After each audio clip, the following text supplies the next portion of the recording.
Face. Hi, guys. I'm Kim Kral. I'm reporting to you not live from my closet. Woo, hi. It's Wednesday morning. I have not recorded Kral's Face on Wednesday morning since I got COVID. Because I've only recorded twice, I guess, but like I was too afraid to like procrastinate to the end because I did that the first 2 weeks I had COVID, thinking like tomorrow I'll feel better, and then I never did. So it's just fun. Little update. I feel like I know I'm fine. You know what I mean? Like, well, it's so scary because you just read, like, stay off the internet if you get COVID, just because you read stories where like people are fine and then all of a sudden, they die or they get my buddy's friend was fine, but she felt off after she had recovered. She still felt weird, but she didn't listen to it. And she ended up having to have emergency heart surgery and getting a pacemaker put in her. Did I say this last week? I might have. It's something I think about a lot. Like, obviously I do, because my resting heart rate is sort of the highest it should be before you go somewhere. And then the other day, before you go to like the ER. And then the other day I got up from a nap and my heart was pounding and I was like, fuck, that's odd. And I took I have an oximeter that my cousin gave me and I put it on my finger where it goes. Obviously, I don't know this may be all over the map, guys. I feel so out of it. But I put it on and my rest, like after a nap, my beats per minute was 140. It calmed down, so it wasn't like crazy, but it's so crazy. So stay off the internet. But I feel fine. Like I don't feel like I did before. Like I'm improving, if that makes sense. Like I'm improving. I'm not, oh my God, I'm so hot too. That's one thing. My body temperature I can't regulate it. It's like, I mean, I had a problem with that prior to all this, but like literally like a second I'll be freezing and and I'm never freezing. Rarely am I freezing. But yeah, there's just some odd stuff like, oh gosh. So yesterday I went out for the first time since I tested positive. I went and got my Christmas cards from CVS. And don't worry, I've asked multiple doctors, nurses that I'm friends with, and also the CDC guidelines, I'll say, all of them in unison say that I have not been contagious since like November 23rd or something like that. So don't worry, I felt weird going out in the world being like, I have a positive test. But then it also turns out I might be positive for like 3 or 4 months or some shit like that. Some people are just test positive longer. This thing is so wild to me. My buddy yesterday was telling me that they are doing studies looking at genetics and like what you're predisposed to based on your genetics, and that your genes might be why this is affecting each of us differently. So I just might have the genes that make me have it for a little bit longer than normal, or not normal. I don't know. I have a friend who works with COVID patients at the hospital, and she was at a hospital, and she said that they don't really talk about it, but a lot of people are, taking like a couple of months to fully recover, and like no one's talking about that part because everyone's so focused on the death part, right? So I don't know. I'm saying that just because I feel like a failure. I know that sounds like, look, I know I don't need anybody to tell me that that's totally bananas because I know it is.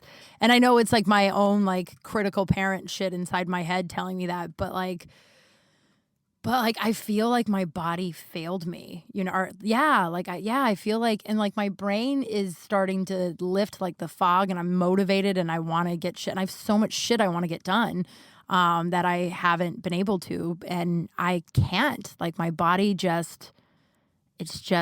and I know that doesn't mean failure. It just means it's recovering and I need to listen to it. And believe me, I am, but it's really, this is a real big lesson for the old Kralski to fucking breathe. And every now and then when I'm like, my Christmas shopping isn't fully done and some of my presents are going to get to people late. And I have so much guilt around that.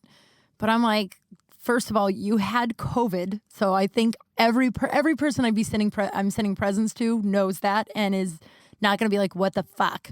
And second of all, I don't know, my best friend texted me yesterday and she goes, hey, I got an email that your Christmas present will be there 10 to 30 days from now, which is such a funny, like, it'll be here tomorrow or 4 years from now. Like, such a, like, what is it, like, when you're, when you're waiting for a plumber, or when UPS is like, we'll bring your new phone in this window and you have to sign for it, but the window's like 9 hours. You're like, cool. So I just wait up, whatever.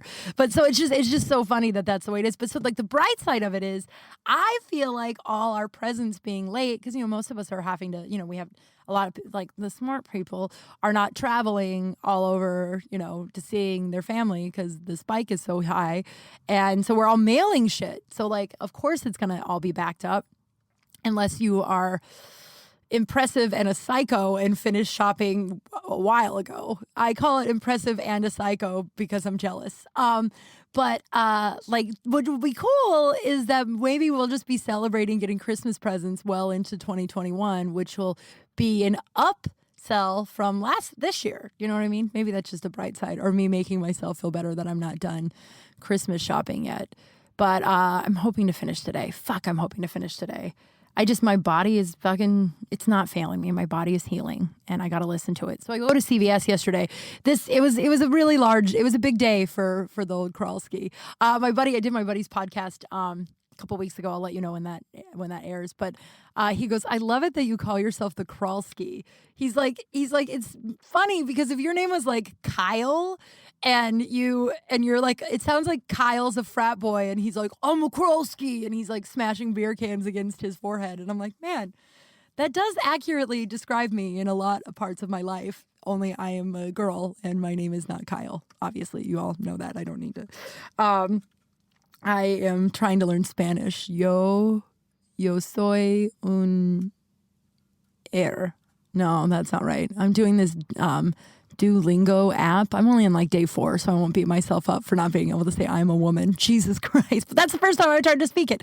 But yeah, so what am I saying? So I go to CVS. It was a big day for the Kralski. Like, I overdid it. And that's the thing. Like, I have a lot of phone calls to return, a lot of, like, but I can talk. And the problem is that each phone call takes like an hour at least, and it just wipes me fucking out. So I have to, like, I've made myself a boundary that's like, oh, I'm do 2 phone calls a day, and I talk to my cousin every day. So it's really just 1 phone call a day, maybe 2. I have 2 today, and we'll see what happens. I have like a window till like 2 p.m. and then I knock out and I can't get out of bed. And I know it's just my body healing, dude. And I would rather sleep through the rest of 2020 and not get a bunch of stuff done than have to have emergency surgery, or die. I'd rather just listen to that, which is logical to everybody else, probably. Not everybody else. A lot of you understand my people-pleasing shit. And a lot of people have that. But what am I saying? Oh, yeah. So I go to CVS, and I had ordered these Christmas cards online the night before. And the website was like, oh, they'll be ready at 2 a.m.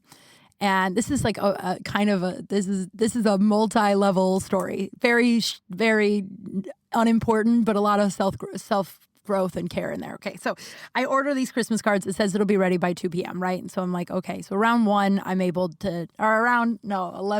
to go out, and I make my first, like, appearance into the world, which turns out when you're alone and isolated for a long time, you get real used to talking very loud to yourself, and you don't remember, like, that's going to be a new adjustment that I forgot about, that I had to remake when I started working in the bar like 3 months ago. Remember that? I'm like, God, you can't just say whatever little thought comes in your mind out loud, because you're now around humans, and that is, societal rules or whatever. But yeah, I'm like walking through CVS, and I was like, that guy doesn't even have his fucking mask around his nose. And then I'm like, oh, maybe I don't need to be yelling.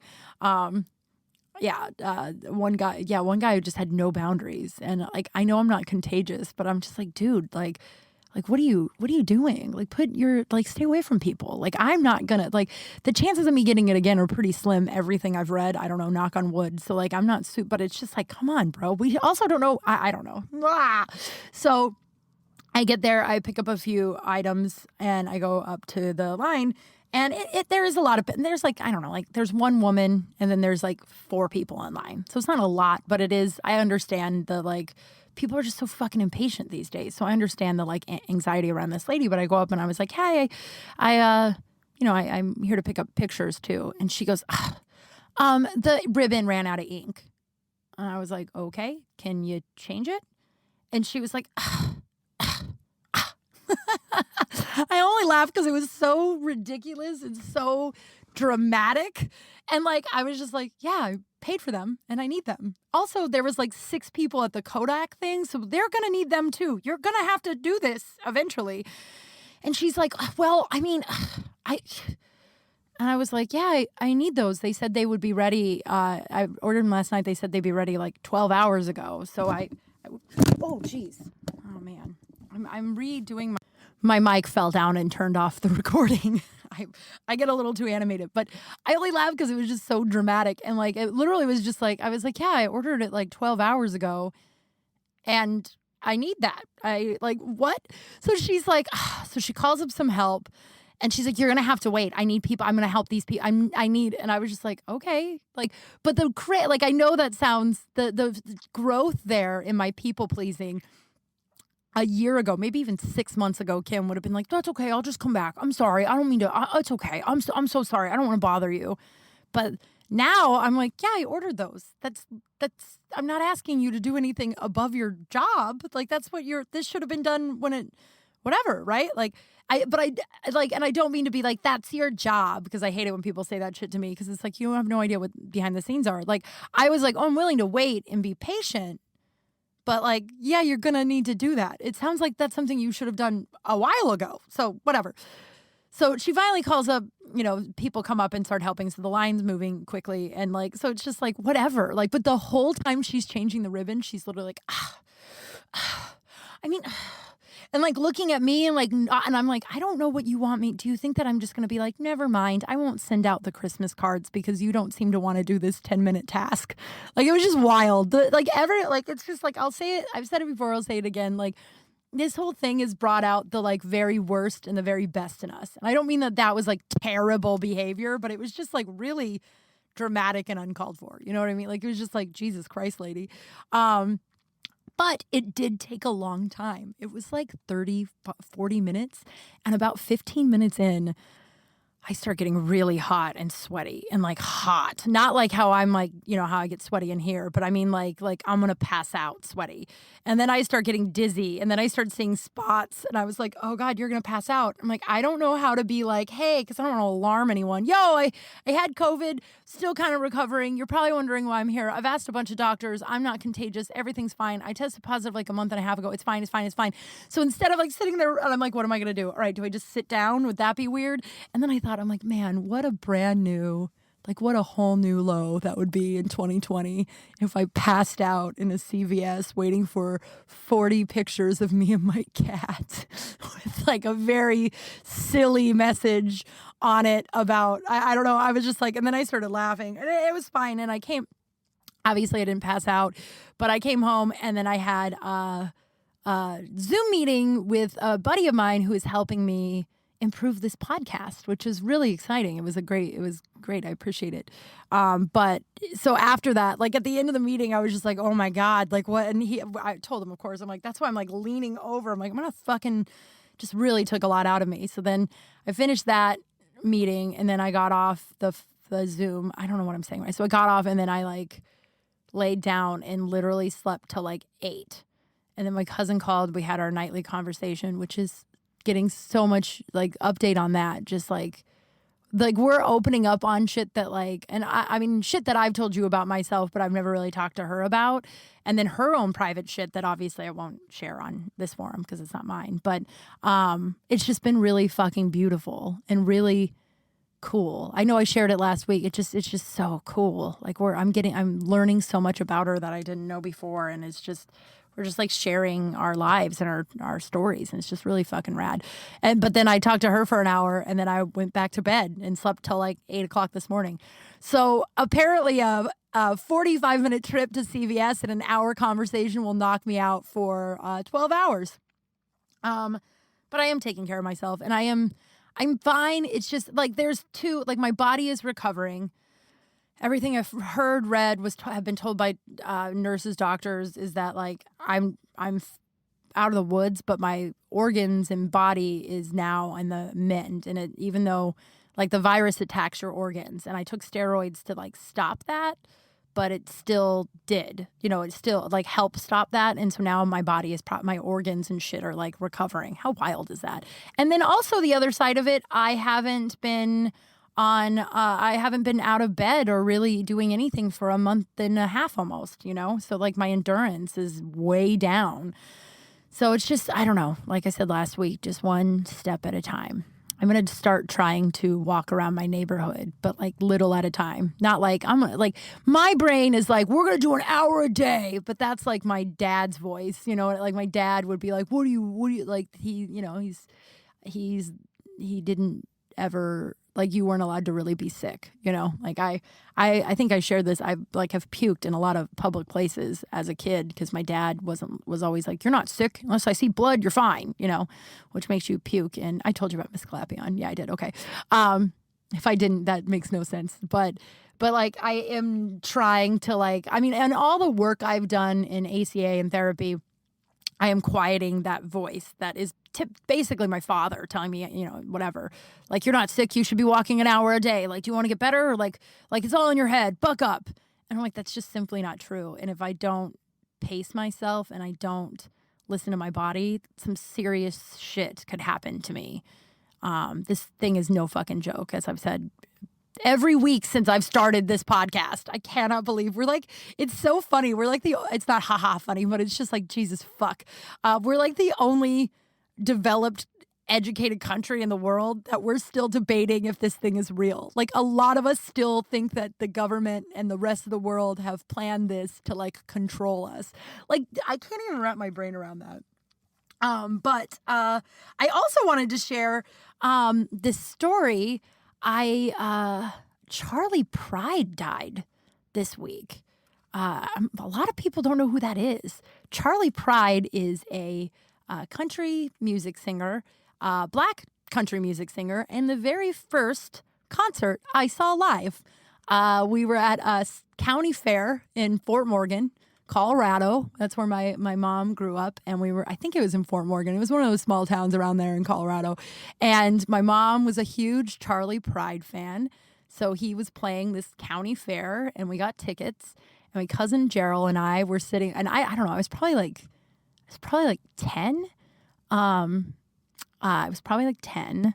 I believe which is so sad, I believe he died of complications from COVID. I think that's what I read a couple of days ago. Don't quote me on that, but I'm pretty positive I read that and I got even sadder because so my cousin Gerald and I were sitting in the front and it was I don't know, it was such a small little venue. Dolly Parton was one of his best friends, which is wild, and I didn't know that until I heard of his passing. But Gerald and I were sitting in front. It was such a small venue because it was county fair, obviously, but it was 10 rows of hail bays or bales of hay that we sat on. And Gerald and I were sitting up front. And the concert was fine. I couldn't tell you a single Charlie Pride song. Couldn't tell you a single. I got this bandana and I had my ticket. And after the concert, Gerald and I walk up to the security guard and we were like, "Hi, can we go backstage?" And I'll never forget it. My mom was a massive Charlie Pride fan, massive, right? And my mom and his mom were walking out of the venue while Gerald and I were asking if we could go into meet Charlie Pride. And the guy was like, yeah, I mean, we were I don't know, Gerald's 4 years older than me and I was 10. So I don't know how old we were, but we were kids. So the guy was like, of course, I'll take you back. And I just remember I have the vivid memory of turning around to tell our moms that we were going to go meet Charlie Pride. And my mom tried to run towards us, not because the stranger was taking me and my cousin behind the stage to another stranger, but because my mom wanted to come meet Charlie Pride too. But they didn't let her in and we went backstage. And at the time I had a gap in my front teeth, right? I'll never forget this. This is just what a cool dude. We go back and we meet him and I'm a little girl and I have a gap in my teeth and he had a gap in it, famously had a big gap in his teeth. And he goes, "Oh, you have a diastemis like I have one." And I was like, "I don't know what that is." And he said, "That's the gap in your teeth." And I tried to say the word and I couldn't say it. And then he worked with me until I could say the word. And then I was like, "Will you write it down so I can remember it later?" And he was like, "Of course." And he wrote it down on the back of my Charlie Pride ticket to get into the venue, and then he signed my little bandana. And, it's one of those, like, one of my first happy memories in my life. And it was just such a, like, cool moment. So I was just really sad to hear that he had passed away. Such an odd, like, I know it's a really left field country music singer for me to pay tribute on this, but just like he was the first like famous type guy I got to meet, and he just paid like a little girl a lot of kindness, and then also made me less self-conscious about my diastemis. I don't have it anymore. I think we removed the piece of skin that I told you about in like episode 6 that I saved for 20 years. And if you haven't listened to it, go listen to it, because it's a really weird story apparently, and I stand by it. And one of my like regrets in my life is that I threw it away and I listened to someone who told me I was weird.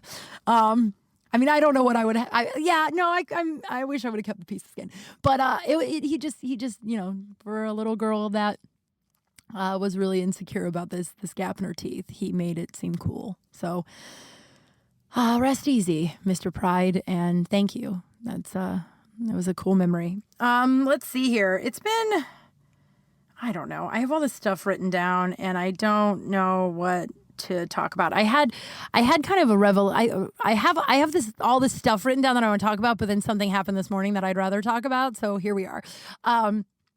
I have had, and I don't know if I know this is true for most of my friends in the entertainment industry who are trying to make it in this business, but I don't know if it's true for others.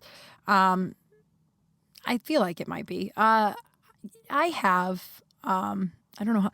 So I've always been insecure talking to my family about my dreams, how I have this, like, my dreams of becoming successful, making a lot of money, and becoming, famous. And that I even have like some insecurity about saying it to you guys, like, it's just like talking about how, how successful you want to be, or that you want to make a lot of money, has always been really like, ugh, I can't believe she just said that. And like, I don't know why, because it's like, everybody should want that. Like, not the fame part, but like the success part. And I don't know. It's just, and so I've been talking to, and I'm trying to figure out a way to say this without not throwing anybody under the bus. But so I've been telling my cousin about my dreams and hopes and stuff lately.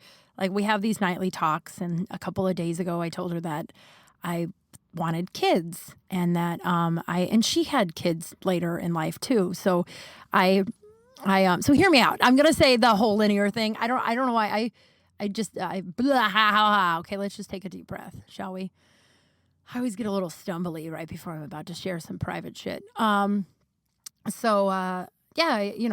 told her the other night about how I had always thought that someone who was raised the way I was raised, having kids wasn't a smart idea or in the cards, especially with the stuff my dad did, and just how my parents, I didn't have great role models on how to be a parent. And since entering my ACA, the recovery program I'm in, 12 steps, if you're unfamiliar, I have realized I've gained that back, that like I'm able to break the generational cycle, and I am working hard to be a better person than, and not allow how I was raised to dictate me and dictate how I behave, right? And so on my birthday this year, I think I talked about this, whatever, we're going to talk about it again. On my birthday this year, I woke up, and I'm a part of this big Facebook group with like 25,000 women, right? And it's kind of cool. Like, sometimes there's free haircuts and free spray tans, and you get to learn a bunch of stuff. And then sometimes they all get in a big fight, and then a bunch of people get blocked. And that's also kind of fun, because I kind of live for a good Facebook fight. I don't get into it very often. Sometimes I do, and I always regret it. But I love reading how people scream at strangers about beliefs when they don't know any. It's just wild to me. But so on my birthday morning, I opened it up, and the very first thing was a woman in her like early 40s that was asking other women, was it too late for her to have kids? She didn't freeze her eggs. She didn't this, she didn't that. And she wanted to have a kid, but she feared it was too late. And there was like 75 comments. And I took a deep breath and was like, well, we're going to read about how it's too late. 75 comments of saying that it's okay to not be a mom, and you have better, blah, blah, blah, right?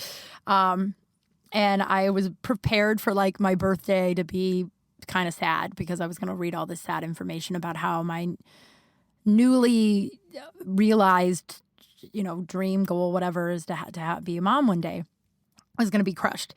And I opened it up and it was 75 comments of women being like, it's absolutely not too late. I had my first baby at 45. I had my first one at 38. I had my first one at this time. And it was just all this stuff. Like, I didn't do this. But yeah, I wasn't able to have kids. But then I got to adopt a baby. And the baby is, there was just, it was hope. And oh my God, I cried so hard. Like, cried. I might cry right now. It was like happy sob cry. Like, where it was just like, I just thought that was going to be another thing that my childhood had robbed me of in my life, that I just wasn't going to be able to have that one thing I secretly wanted. And I've recently have just started kind of telling friends, right? And it's really vulnerable and scary because a lot of people aren't reacting.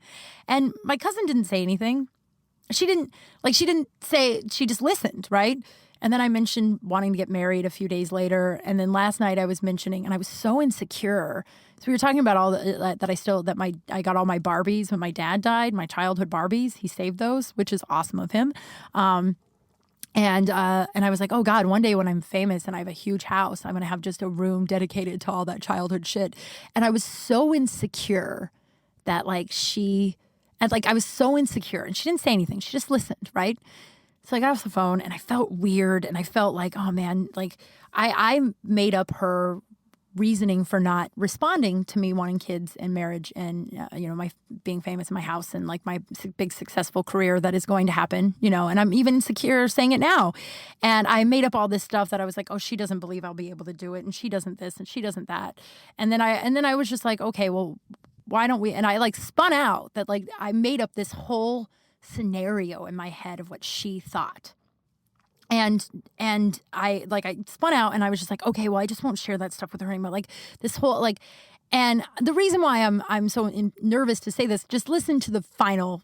My brain will make up shit all the time. That is part of my disease, or what, that's what the recovery programs call it, or just I call it my shit, my ACA shit. That is part of my critical parent, my whatever. So I woke up this morning and I do my morning pages. I believe I've shared with you where I wake up and write 3 pages every morning about nothing, just fucking get it out on the page, right? And sometimes I write more, sometimes I write less. Sometimes I need to go for 9 pages until I work out whatever's bothering me.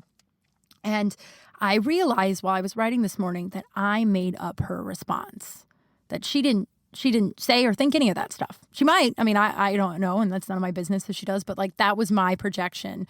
And so I wrote out all the stuff that I thought that she was saying, and I realized that it was what I was saying to myself.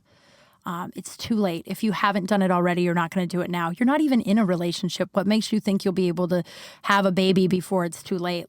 If you haven't had that big success by the time you're this age, then what makes you think that and I wrote for a page of all the shit that I had made up that I thought that she was thinking, but really I was thinking. And that's a huge, first of all, revelation and block that has stopped. And then I was like, all right, well, first of all, if she does think that, which she doesn't, or, which she didn't say any of that. I literally made up that response, but that is what I say to myself.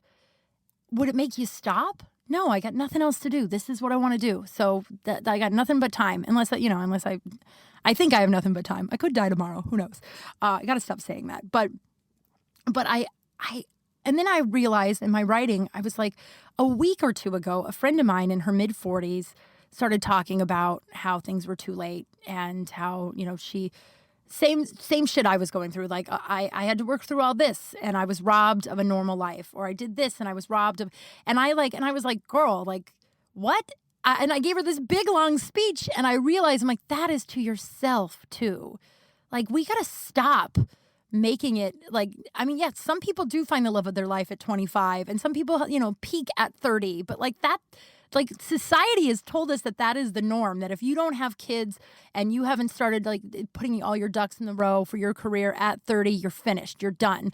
I'm not even halfway done. I'm planning to live till 90, knock on wood. I really want to be here for a while. This whole COVID thing has made me, which is wild, because 2 years ago I was ready to, just jump in front of any car that was big enough to take me out. That's so dark.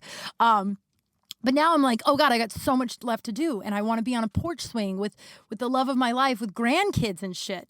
Like shit that I never thought was in the cards. And I never allowed myself to dream of until I started working on my self-worth and self-love.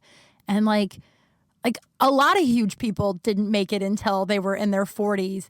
Kamala Harris didn't meet the love of her life until she was like 49. And now she's at the peak of her career and she's not even close to being done. That broad's going to be the president one day. You know, like Joe Biden, what is he, like 78? I can never remember. I know they're like in their 70s and it's like alarmingly high, but I don't think it's 80 yet, but I could be totally wrong. But he has been trying to be president for like decades and has failed twice. And now he's the president. Well, he will be the president. Knock on wood. God, anybody else think that Trump is just like, it's either that he's like a delusional sociopath that like won't, you know, that has never experienced any kind of consequences to his actions in his life. So he's just like never been told no, really. So we're just watching a spoiled sociopath. Or does he know something we don't know? And then that's the twist ending to 2020, that Trump is our dictator now. That has been crossing my mind a little bit. But like, what was I saying? Oh, yeah, but Biden has been trying this for decades and he's failed twice and now look at him. So it's just like, I feel it's never too late. And this is as much for me or for me out loud to say to myself, because I literally was writing it out this morning. And for anybody who thinks that like, well, I'm this age, and like if I haven't realized my shit now, listen to the Sunscreen song. Remember that shit from 1999? If you're young and you haven't heard it, Google Baz Luhrmann Sunscreen song. It's like still one of the best lyric, it's like spoken poetry, I guess. I don't fucking know what it is, but it's so good. And he was like some of the most interesting people I know didn't know what they wanted to do at 22, and some of the most interesting people I still know don't know what they want to do at 45. And I just like, now I'm like on this big soapbox, but I think one of my big blocks in my success and my career is that I just keep thinking, well, if I haven't done it yet, I won't. It's too late. It's too late. You're not even in a relationship. You don't even know. You've never had like a healthy, stable relationship, which is so hard to admit, but it's true. I've had some fucked up relationships. You guys already know that. We're episode 30-ish in. So, but like those are my tapes that like I project on other people, like my cousin, when I share vulnerable shit, like I want to have a kid and I still believe in myself, and she doesn't go, yeah, like that's not her job. Her job was just like, she did what any good human does, and just listen to me talk. You know what I mean? Like without giving feedback and so I project these like things that my family or people that don't, you know. And don't get me wrong, there are people that do think like, yeah, it's way too late, but fuck those people. You know what like, who cares? Like I had an old partner that was, you know, not always supportive, and he was either really, really supportive, and then the next day he would take it away, and then he was really, really supportive, and then he'd take it away. But that's like abusive shit where it's just trying to like, that's an abuser. That's not anything that had to do with me. But for the most part, I'm projecting this on other people. They're thinking that, but really that's my inner voice going, it's too late. And you know what? It's never fucking too late. It's never fucking too late. I don't know. I feel like I've worked really hard to overcome some really, really tough shit. You know what? Like I was sexually abused. I was raised in alcoholism. I think those are two pretty big things. I probably don't have to keep going, but I was just raised in a lot of abuse and a lot of uncertainty and a lot of fucking chaos. And I spent my 20s running from it, burying it, partying it away. But I also had some success here and there, and I made lifelong friends that like, and I had some really toxic relationships and really toxic friends that have fucked off now, which is awesome. And then I spent a lot of my 30s trying to push it down and then trying to figure out what the fuck this hole was inside of me that made me so like broken. And now I feel like I'm finally scratching the surface of becoming who I always dreamed of, who I wanted to be, who I want to be. And I can't imagine a world that I finally get to this place and it goes, well, now you've peaked. You're done. Now it's all downhill from here. All that work you did on yourself, good for you. But now you're just going to live this plateaued, mediocre life, and none of your dreams are going to come true. I don't believe in that universe. I don't believe in that. And I don't believe that for myself. So this is as much as for me, and for anybody else who needs to hear it. It's just never too late. It's never fucking too late. Yeah. And the best is yet to come, man. The fucking best is yet to come. It's so exciting. Oh, man. Let's see here. I don't even know where. Do we just end it there? I haven't done the poop scoop yet. Poop scoop booty. I don't know. I want to make up a song for poop scoop. I think I have an email about it. Guys, I'm trying so I'm like beating the clock because I know around 2:00 I get real tired and sleep for 12 hours. So I'm really trying to like get up early and just being like, all right, you feel shitty around 2. So maybe I shouldn't put, I don't know. Part of me is like, maybe you should relax a little bit more, but I have all these emails I want to get to. So if I haven't responded to your DM or email, know that it's on the list and it's just, I've been down for the count for a month. But I got put in Instagram jail again. I think, so what it is like, I looked it up and Instagram is impossible to get a hold of. I've reported it and nothing, but I think why I keep getting put in it is that I am trying to grow my followers and my reach, my reach to people. I want to get this podcast out to people. Like, that's part of my goals and success. And so I guess if you have too much engagement in a short amount of time, Instagram believes you're a robot or that you have sold your information to a third party to get you more followers. So because I've been able to do that in a short amount of time, because I have all the time in the world and like it really is just like mindless work to just go through and like a bunch of photos or whatever. Instagram, it keeps thinking I'm a robot. So I'm like, maybe I ought to slow down. So I'm out of jail on Monday. But this made me realize this is the second time since COVID that I've been put in IG jail. So ridiculous. I wish it was for something cool. I have a friend who gets put in jail all the time on social media, and it's because she's like standing up for like social justice reasons. Instead, I'm like, I like too many photos. And then the last time I got out of jail, I went a little wild, and then like a couple of days later, I got put back in jail. So maybe I ought to cool it. But I realized I was like, I think this might be a sign that this is so fucked up. And it's not that fucked up, but it's kind of fucked up. I realized that was a sign that I'm on, like, I realized it was a sign that it was like, maybe I ought to take a week break from social media in general, because I have been on it so much getting sick that and I have all this shit that I've when I say shit, I don't mean bad stuff all the time. But I have all this stuff that's kind of fallen by the wayside that I wanted to get done and that I haven't. And so then I realized that when I was starting to feel better, I was still just sitting on social media for like hours, just reading shit, going down the big rabbit hole, watching hundreds of stories and all that stuff and just not focusing on my own shit. And then by the time I was done with that, I was too tired to do all my own shit. So I was like, oh, maybe we ought to take this as a sign, take a week off. I'll be popping on today to, promote this, but take a week off and just see what happens. A couple interesting things happened. One, I realized that it's not even, I don't know what, my sense memory just goes straight to opening social media when I don't want to do something. Do you know what I mean? Like, I'm like, okay, I need to get the dishes done. Without even realizing, I've opened up Instagram and I'm looking at it. I'm like, fuck, you really do just like, this is your go-to like disassociative like behavior that you don't want, like procrastination, whatever, right? And so I'm like, okay, that's something to look at. And I'm not one of those that's like, I'm off of social media. I love social media. I get to see my best friend's babies. I get to see how good people that I haven't seen in years, how great they're doing.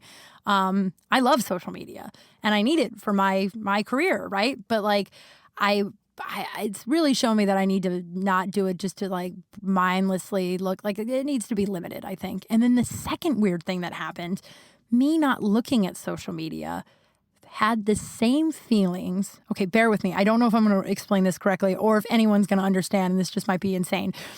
You know when you're like waiting for a dude or a woman to text you back and that anxious feeling you feel, and then you're like, fuck it, I'm just not even going to look at my phone for a few hours. And then you have that anxious feeling of like, all right, at 2:00, I'll look at my phone. Okay, at 2:00, I'll look at my phone. And then you go to your phone and they haven't texted you. I feel that about social media. And I'm like, ooh, and I haven't felt that about a dude in a long time. I dated a guy years ago that ended up being a Shocker, not a healthy, great person and an alcoholic. That guy was wild. And I had so much anxiety around this guy not calling or texting me that afterwards I was like, and then he ended up being just trash, right? And I realized how much time I had wasted, like fucking waiting for this guy to call me and all the anxiety and shit when it turned out he was not the droid at all I was looking for, right? He had nipples that looked like pepperoni. And he used to somersault out of bed in the morning naked and do it like a jumping jack jump and yell, "Today's going to be a great day," and then charge headfirst into the bathroom to go shower.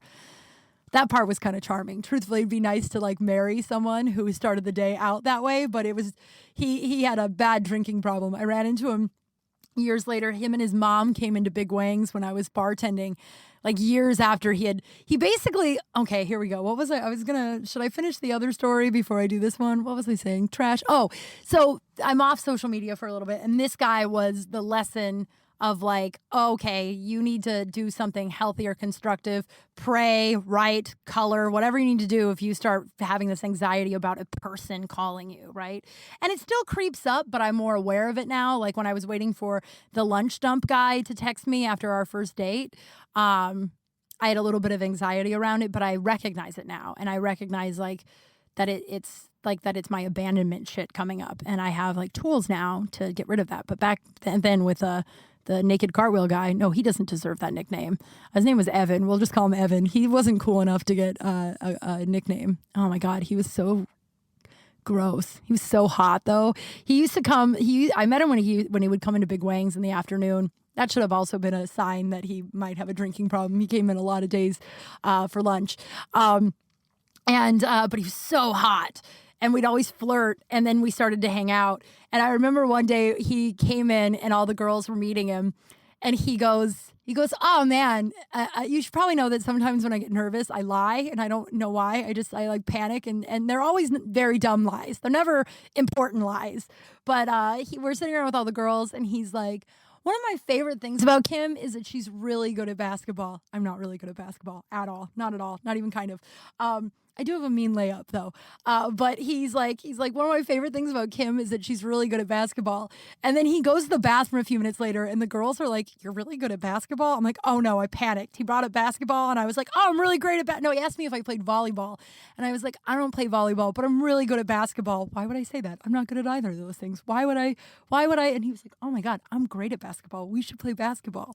And so we dated, but like he was so sparse. Like he was so... Like he would he would call me and then we'd spend a couple days together and then he wouldn't call me. And then when he called, and we never had sex, by the way, that's important for the story. Like we'd go on dates and stuff. And we went out one night and he met this bouncer who used to work at Piano Bar in Hollywood. Austin. His name was Austin. He's this big black dude, right? And I love that guy. God, I haven't seen that guy in a long time. But, we hug and I was like, "Oh, this is Evan. This is the guy I'm seeing." And he meets him and he's like, "You better treat this girl right, Evan." Evan's like, "Yeah, I will. Of course. I really like her." And then later Austin goes, "If that guy doesn't treat you right, let me know. I'll put him in my trunk and we'll drive around a while, teach him some lessons." I was like, "That's awesome." I never took him up on that because Evan wasn't worth that card to play. You know what I mean? If you have a guy in your life that'll like put a dude in a trunk and drive around for a while, you wait to play that hand. Evan wasn't worth playing that hand. But so one night we hang out and he owned this lighting company, like a company that sold lights, I guess. And then he had a partner that also lived with him. I think that guy's name was Will. Will hated me. And I think Will hated me because Will had a crush on Evan. Because it wasn't like he didn't know me enough to like hate me, but like when he'd see me, he'd be like, "Oh, Kim, you're still around," and then would try to like dominate Evan's time. You know what I mean? Like it wasn't like I did something shitty and Will didn't like me. It was very much like a jealous, bizarre, possessive thing, right? And so one night we go to Evan's, like we go out, and there was like a bar opening in Hollywood. Oh, this is a rough story. There was a bar opening in Hollywood and I go with a couple of friends, the Bud Light rep and a girlfriend. I was dating him at the time. And and Evan comes. And I was still struggling quitting smoking, and I had a cigarette, and Evan flipped out, and he was like, "That was like my favorite thing about you, that you were like strong enough to quit smoking." And I was like, "Oh, well, I haven't quit yet, buddy, so I don't know what to tell you." So we go into this opening, And Evan I believe it's open bar, and Evan immediately goes in and pounds like 4 glasses of wine, like pounds, not attractive, like goes up to the bar and pounds wine, right? And he comes back to the table with his own wine, didn't bring me one. There was a bunch of red flags that, like, once again, this was like 8 years ago, I want to say. So like my self-esteem was very, very low, and I was just basically taking anybody who, you like me, cool. There's a bunch of stuff there too. Like I have abandonment needs because I was raised being abandoned constantly. So like that, it's like a weird addiction, if that makes sense. I don't know if how to explain that if you didn't grow up in the type of chaos I did, but like it's like the payoff. It's the sick abandonment needs. And so I picked people like that would constantly abandon me, and I still do, and I'm working on it. It's a fucking work in progress because it's never too late. God, I love that. That's gonna be the name of this episode, I believe. Yeah, so he comes back to the table, didn't bring me a glass of wine, and then he's like, I want to get out of here. And I'm like, okay, well, bye, guys. I'm going to go with Evan. And we go to Evan's, like, light store, and we're sitting there, and it's like an office building on Sunset. Like, it's all online, I guess. I don't really remember. And we start talking, and we decide that we are going to be officially dating. Like, we're dating. And Evan had a gay father. His dad came out of the closet when Evan was, like, I don't know, like, 18 or something like that, and his parents divorced, and his parents are really close still, I guess, but we got in a massive fight about that because I asked him about that experience, right? I mean, that's an experience to have, and if we're dating, I would like to hear how you feel, like, I don't know, but he flipped out at me. It was like, that's none of your fucking business, and why would you even bring that up here, blah, blah, blah, and he brought it up, by the way, and I'm a person who's been through a whole lot. And he's really close to his dad. He's close to his dad's boyfriend. Like, I mean, he was but he was super sensitive about it. And he was really drunk at the time, too. So we decided to go back to his house. And we walk in, and his partner, roommate, Will, is there. And he's like, hello, Kim. I didn't know you were still in the picture. It's so weird. So fucking weird. And it's worth mentioning that I didn't have, like, this was, the Uber and Lyft wasn't a thing yet. My phone was about to die. I'd never been to Evan's house, and I had a little purse, so all I had was like a little bit of cash and my ID. I since have decided you carry a credit card around with you instead of just a little bit of cash, but I never saw any of this coming, right? What's about to take place. I didn't see any of this coming. No one would. Now you prepare yourself. Now I understand why people are paranoid and they prepare themselves. So we go to bed. And like, it's like the night we're going to have sex, right? We're going to have sex because we've been seeing each other for a little bit. We just decided we're going to be officially dating, not boyfriend, but like dating. And so we're making out, and we're making out naked, and he's not moving his hands. Like, it's literally like I didn't make out with anybody in junior high, or high school, but like, like it was just very much like PG, except for we were naked, and his dick wasn't getting hard at all. Like, at all. And now I understand, like, his reaction had nothing to do with me. I'm a smoke show. I don't know why I needed to tell you that, but for a long time I had like, oh my God, am I just not hot enough? Maybe that's what happened, right? No. And so, but he couldn't get it up. It wasn't going up, and nothing was happening. It was just all very awkward and weird. So I just paused and was just like, why don't we take a break? Also, my mouth, is just getting tired just making out for 45 minutes when nothing else was happening. So I was just like, why don't we take a break? And he flipped the fuck out at me. He was like, fuck you. I can't believe you're doing this, blah, blah, blah, blah, blah. He's like, you know what? He's like, get the fuck out of my apartment. And I was like, dude, what is wrong? And I was like, talk to me. What's going on? Like, he would just always flew off the handle. And I was like, talk to me. Like, what? Now I think it was just an overreaction because he knew he couldn't get his dick hard. Like, always 100% yell at the girl when you've had way too much to drink and that's happened. Jesus Christ. But he was like, get the fuck out. And I was like, I'm not going anywhere. Like, let's talk about this. Why are you so angry? And he was like, you know what? If you're not going to go, I'm going to fucking go. So then he leaves me in his apartment. So I'm laying there. I'm sobbing. I have no idea what to do. There's no Lyft. There's no Uber. I have like $6 to my name. I have no idea where I am. Like, I know I'm in West Hollywood, but there's a bunch of streets on there, and I was scared if I went outside, the door would lock, I'd get stuck, and I would have no idea, right? And I'm in like a little dress and heels. It's the middle of the night. Like, it's not a great scenario for me, right? So I lay there, I'm crying. I don't know what to do. My phone's on like 10% or some shit like that. So I call his office, being like, can you at least come back and like take me home? And I call his office, and I guess the office calls were forwarded to Will's cell phone. So I hear Will in the other room being like, "Thank you for calling the electrolyte." I don't remember what the company was called.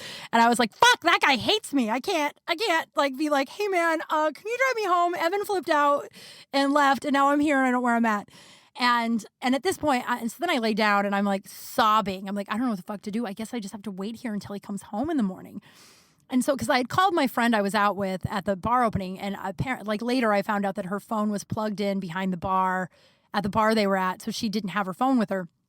And so I have this woman that we are friends, but it's too much to get into, and we're almost done for the day. So I won't get in. But she has been a terrible friend and a wonderful friend to me, and it's a weird relationship, and I've been a terrible and a wonderful friend to her too. It's just one of those, I have no idea how to overanalyze it. I've tried. And we're now to the point where, she reached out to me when she found out I had COVID, was very kind.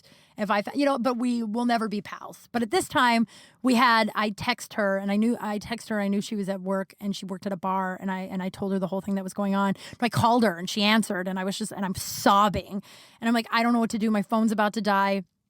And she was like, walk out, put on your shoes, walk outside. It's okay. I'm going to stay on the phone with you. Just find the nearest street corner. Find the street and wait. I will call you a cab right now. And I have cash. I will pay the cab, right? And she's like, do you want to go home or do you want to come here? And, or no, I think I had to go, whatever. But she's like, you can go home afterwards. And I was like, I just don't want to be alone. Let me come there. So I go there. The cab comes. She pays for the cab. I get there. She buys me a drink, and I'm sobbing because it's like so traumatic, right? Like I'm sobbing. And then the next day I text Evan, and I was just like, never contact me again. And then I deleted all of his information, except for I think we're still friends on Facebook, which is kind of funny because I don't think I ever deleted that. And every now and then he pops up, and that guy's just a disaster.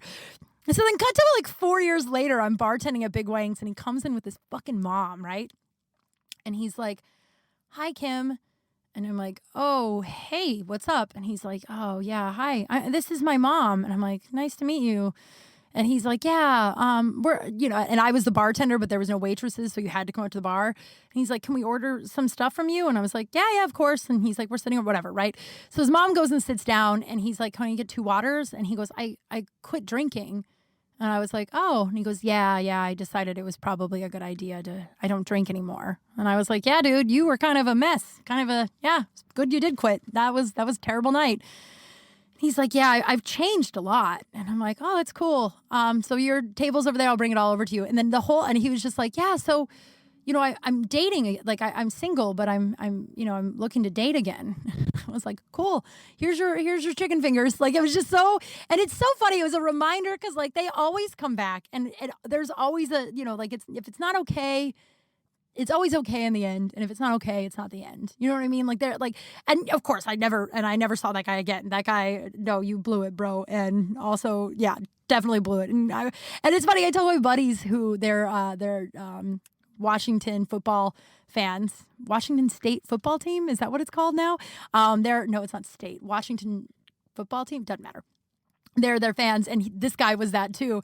And they all went to the Washington bar. And when I told my buddy Roger about it, Roger was like, "Oh, wow. I know that guy. That guy's an enormous tool." And then he also basically was like, "Yeah, it tracks that you date him, or you dated him, because I date enormous tools."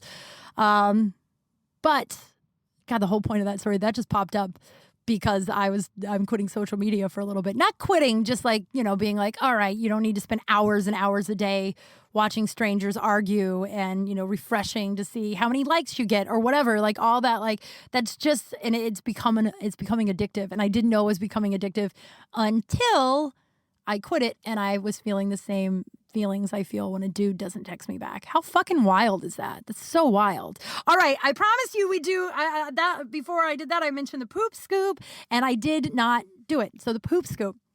So poop scoop boogie. I don't booty. I don't know.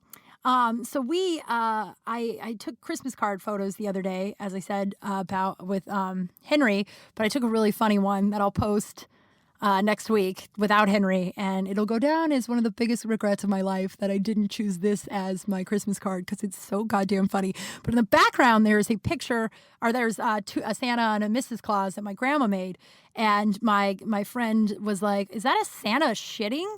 And I was like, "No, it's just a regular Santa. He's like standing, but he's like leaning back, and you can't really see it." I'm like, "My grandma made it." And she was like, "Oh my God, I'm so sorry." She was like, I didn't mean to, like, it was very sweet that I was like, no. If my grandma thought that you thought the Santa was pooping, she would have been really happy. My grandma really loved poop. And I think that's where I got it from.